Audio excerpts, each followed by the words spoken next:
And this is not going to be sort of what first year has taught me, as in like what genre is or what a particular author has said about something or stuff like that. This is just going to be me talking about stuff which I have learnt in the first year of uni.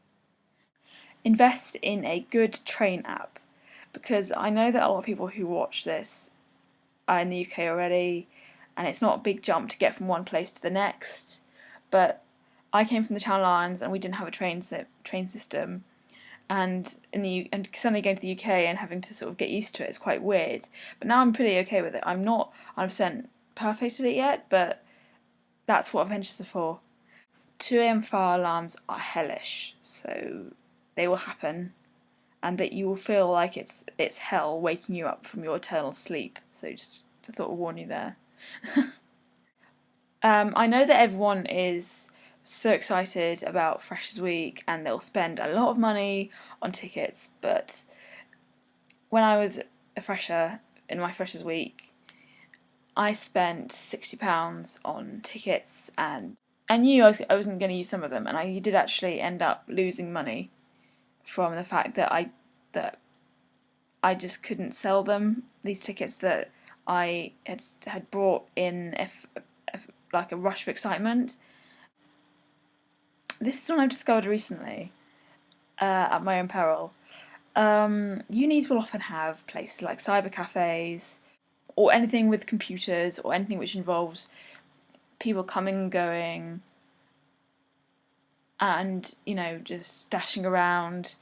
And I kind of like to sit there and watch people go by because it's interesting, observing people, but not in a creepy way. Hopefully, not yet.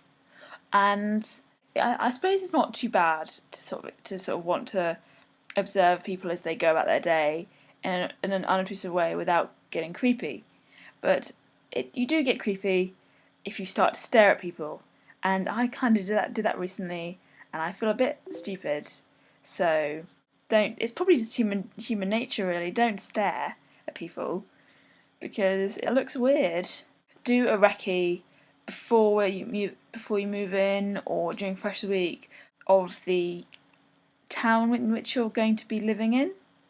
If you haven't been looking around there already when you're visiting the uni as a prospective applicant, I would say look around the uni as well with the aid of such things as maps, because they do exist, but they're not very helpful.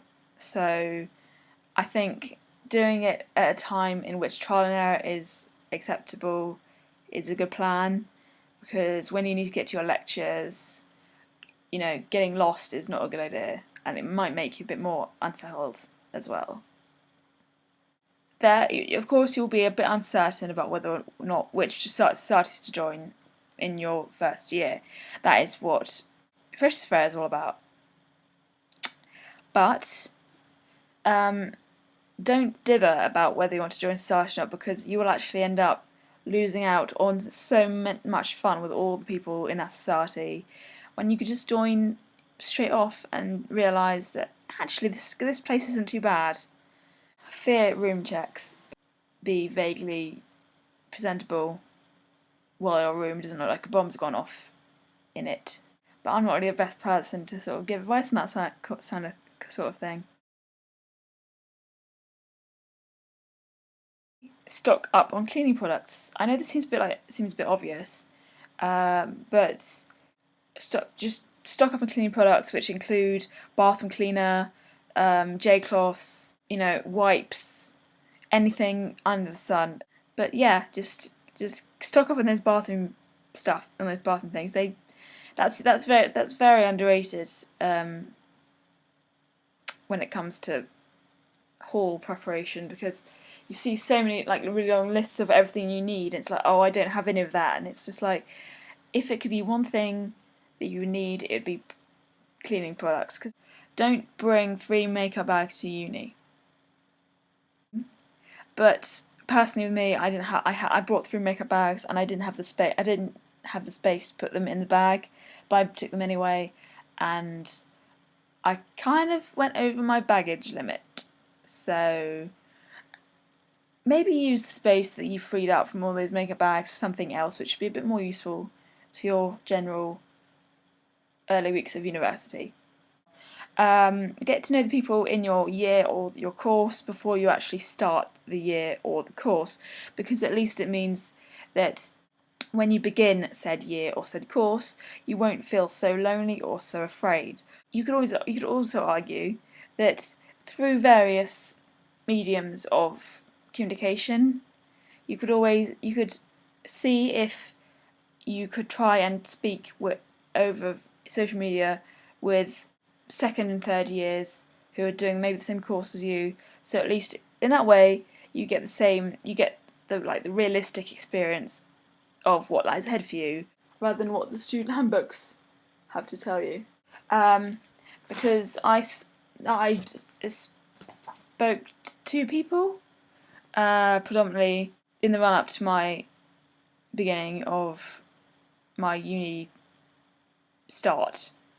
One of them was actually going to be in first year as well. One of them was going to be in third year, and he was also he was doing the same subject as me, and it kind of helped because it meant that I could understand what the course was about, but also I didn't feel so stuck. That is pretty much it for my top 10. So I will see you very, very soon. I love you lots, and I'll see you next week, hopefully. Okay, bye.